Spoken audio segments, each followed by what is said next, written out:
soo dhawaada insha allah.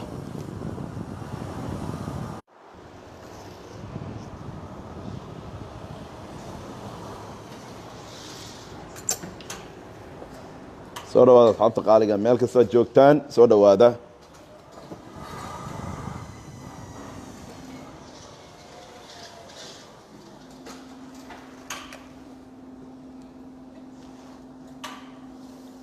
soo dhawaada asxaabta qaaliga meel kasta joogtaan. waa barnaamij yar oo kooban, waa fariin aan u dirayo inta samaha jecel ee Soomaaliyeed. soo dhawaada insha allah.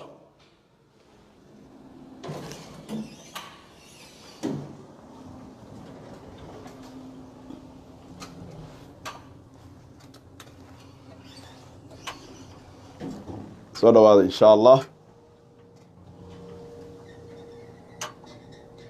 dhammaantiin waa salaaman tihiin. ahlan wasahlan.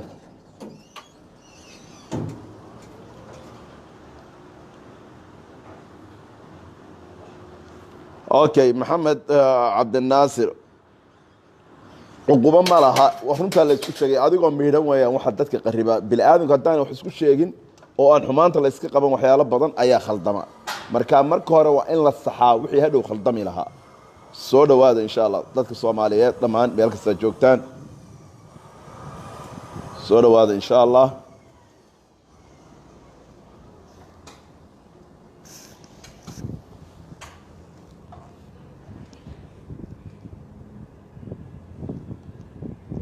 aad baan idiin salaamayaa dhammaantiin meel kasta joogtaan. waa idiin bilaabaya mar dhow. soo dhawaada jawarsame, aad baan kuu salaamay dhammaantiin shacabka Soomaaliyeed. khaalid axmed waa kaa qaaday abtiga cali. thank you so much. aad baa u mahadsantihiin dhammaantiin. waa la soo dayn doonaa insha allah. deeqa heliya, aad baan kuu salaamayaa. waa la soo dayn doonaa warka insha allah. soo dhawaada meel kasta joogtaan. wax yar ka bacdi barnaamijka saa uma sii badna, laakiin waa idiin bilaabaya wax yar ka bacdi hadduu ilaahay yidhaahdo. awal sheekh waa idiin sheegaya abti insha allah.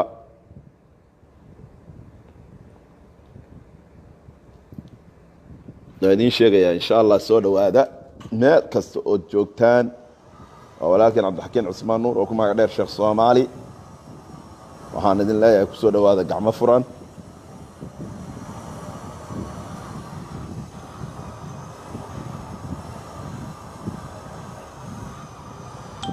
ismaan bin cafaan, aad baan kuu salaamaya. salaan sare eje inaad argacaliye. kulligan waa idin salaamayaa.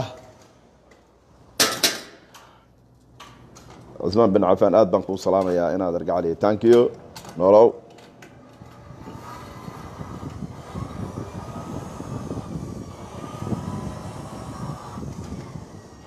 salaan sare.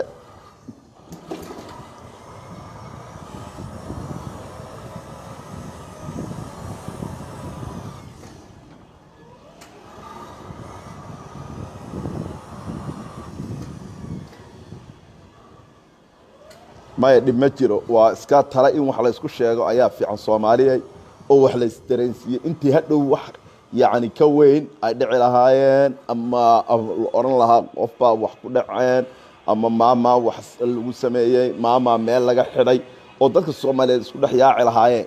hadda waa tala yar oo muhiima oo la isku leeyahay. markaas soo dhawaada insha allah. barnaamijkeena barnaamij aad u ballaaran maaha, laakiin waa barnaamij digniin iyo iskugu jira. digniin iyo barnaamijku wuxuu iskugu jiraa digniin iyo talo. wax barnaamij saas u sii weyn maaha, laakiin bal soo dhawaada insha allah. aamina qalbi u roon waxba lagama rabo inaad argacaliso, laakiin waa in loo sheegaa khaladkeeda. waa in loo sheegaa. intii hadhow wax ka weyn imaan lahaayeen, ama laga xidhi lahaa YouTube haddana, oo ay haddana dhibaato ka weyn imaan lahayd, waa in lala hadlo oo wax loo sheego. markaa saasaan barnaamijkan u soo galay. soo dhawaada. waa idiin soo daynaya insha allah. mar dhow baan idiin soo daynaya barnaamijka. okay.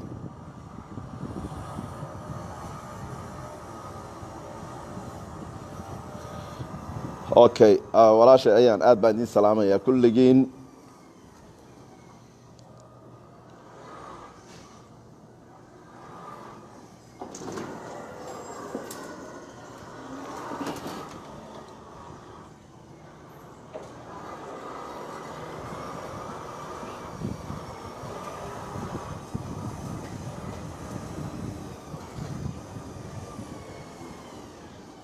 اوكي وايد احير باي هراي less than 3 minutes ان شاء الله.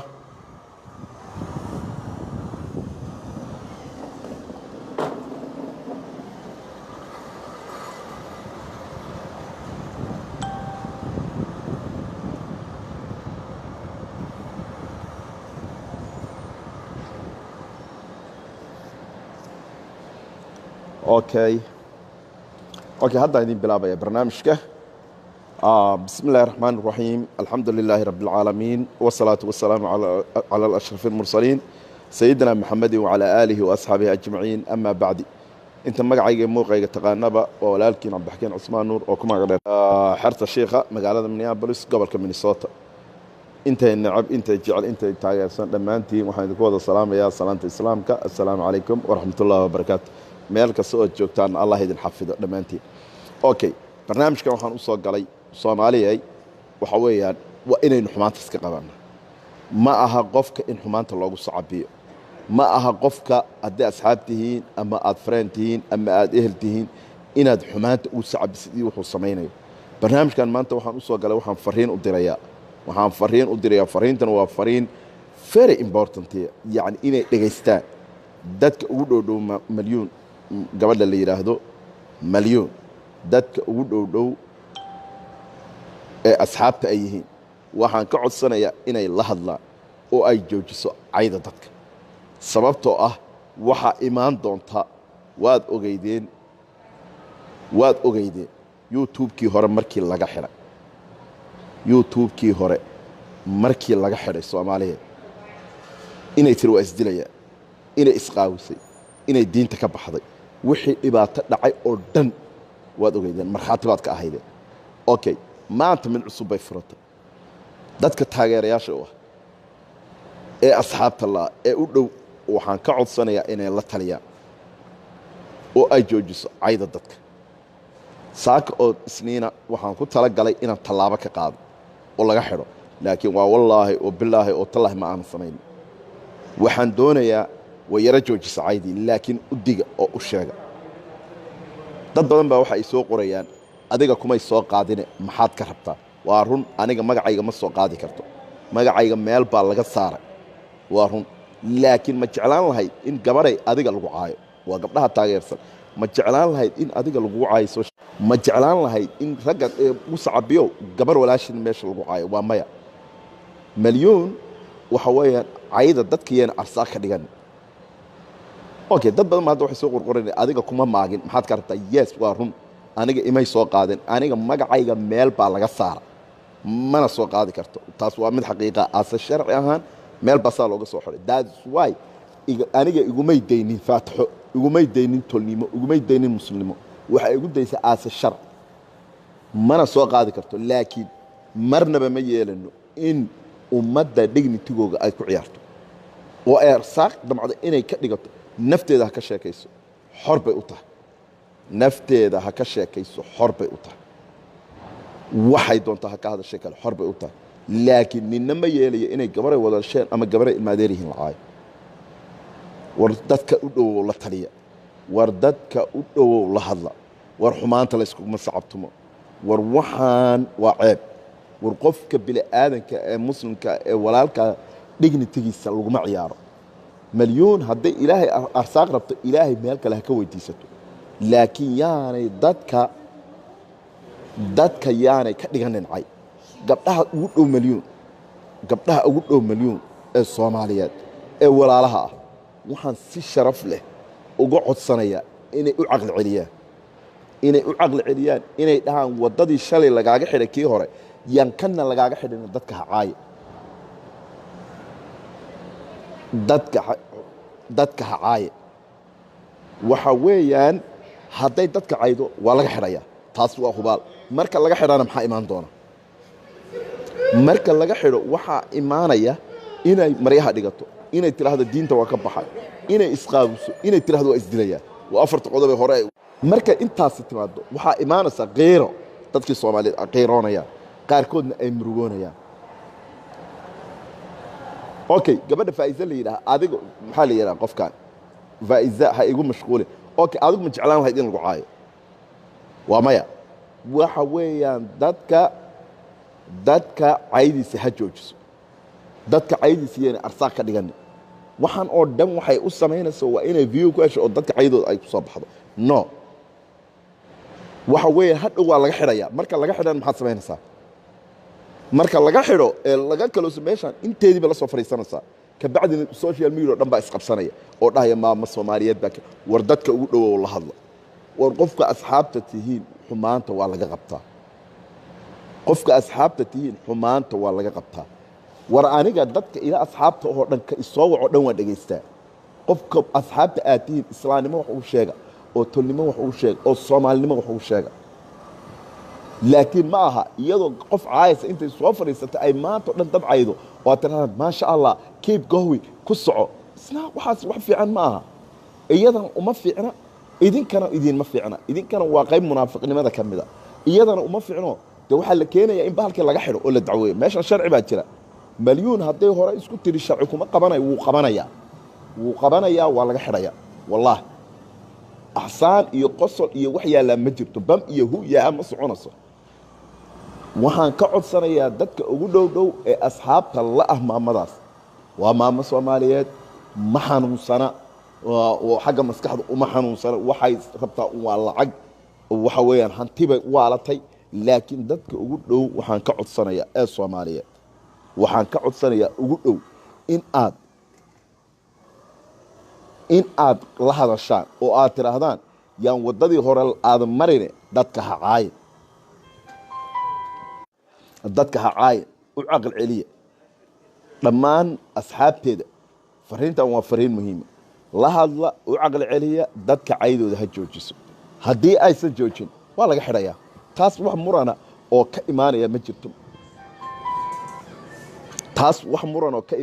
jirto hadday cayda sii wado waa laga xidhayaa hadday joojisana cid u dhowaan mayso marka sidaa darteed shacabka Soomaaliyeed meel kasta oo aad joogtaan waxaan idin leeyahay waaniye oo la hadla awaq salaam maxaysan kayf xaalك الحمد لله هذا بعثة ما شاء الله الله يخليك thank you waxa weeye dadka Soomaaliyeed walaalaha Soomaaliyeed gabdhaha Soomaaliyeed waliba kuwa ugu dhowow la hadla caydu wax fiican maaha iyadana uma fiicna bila aadanka caayisaan uma fiicna waxaad kala ogaataan gabdhaha raallida uga ah inay dadka caydow waliba waxa ay caayisa ay gabdha yihiin oo idinkun inaad gabdha tihiin oo sidana cay in la caayo aydan u rabin gabar kasta ayna u rabin marka u aqal celiya anigu afeeftan waa dhigta Soomaaliya waa idin sheegay dad baa waxay soo qorayeen adigu ma caayisay maxaad ka rabtaa waa run aniga sharci baa meel iga saaray mana isoo qaadi karto mana caayi karto mana iga hadli karto sharci baa aniga meel iga saaray wanaag iguma deyn islaamnimo iguma deyn laakiin dadka hadday caayda sii wado qof kasta ay caayiso wadadii aan maray baan u sheegayaa waana marsiinaya halka qorbaan leh daasad waana laga xidhayaa laakiin ma raba inaan hadda taas sameeyo mana raba inaan hadda talaabada qaado la hadla ha joojiso cayda dadka bilihii barakaysnaa baa lagu jiraa shabcaan baa inoo curanaysa waaba curataan u malaynayaa ha lala hadlo asxaabta qaaliga ah bilihii dadka Soomaaliyeedoo maamadaas waaniye inta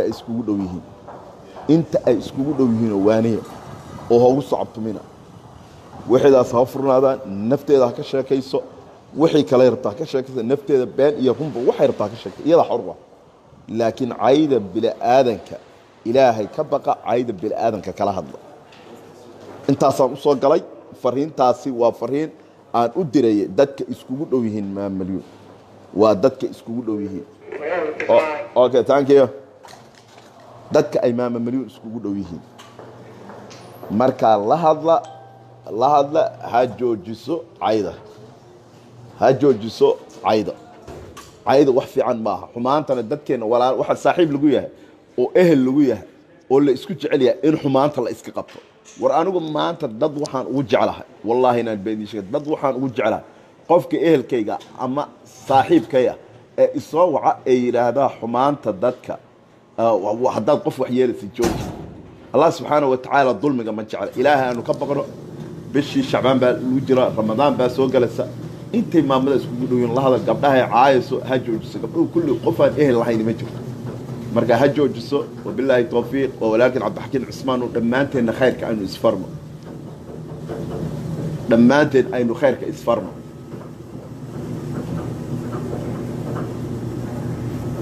marka khayrka aynu isfarno ilaahayna ha laga baqo walaalaha Soomaaliyeed dulmigu wax fiican ma aha dadka iskugu dhow yihiin oo la hadla milyuun waxay kala rabtaa ka sheegaysa laakiin dadka caydiisa ha joojiso anagu saaka wax talaabaa kama qaadin wax dacwada kama qorin laakiin haddii ay joojin weydo way imaanaysaa marka laga xidhana tii korantu ka daran baa dhacaysa marka walaalaha aynu wanaaga isfarno hadduu ilaahay yidhaahdo walaakin cabdixakiin cismaan nuur waxaan idin leeyahay wassalaamu calaykum waraxmatullahi wabarakaatu qof kasta muraadkiisa ilaahay u sahlo ilaahay khayrka hayna wada waafajiya dhammaanteen wabilaahi tawfiiq